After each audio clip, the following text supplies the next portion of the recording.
Depuis 2 jours, le monde de la télévision retient son souffle.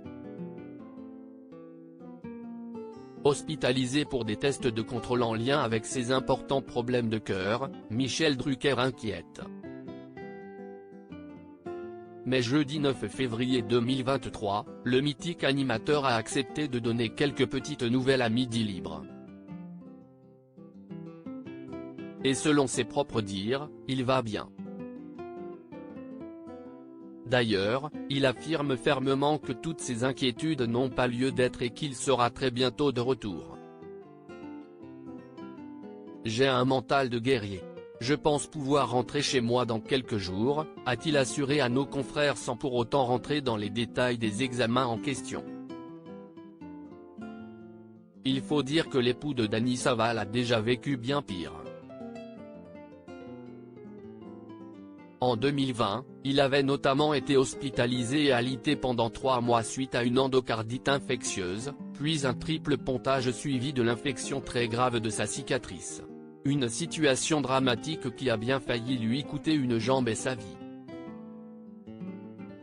Mais comme il le dit si bien lui-même, Michel Drucker est un guerrier.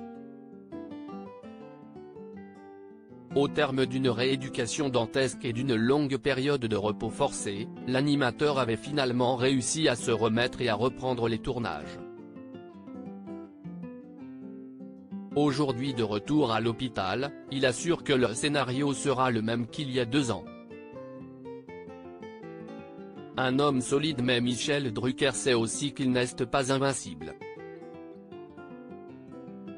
Conscient d'avoir une santé désormais fragile, il s'était confié sur ses plus grandes peurs dans les colonnes de nos confrères de Télé Loisirs, en janvier dernier. J'ai toujours redouté les pépins de santé.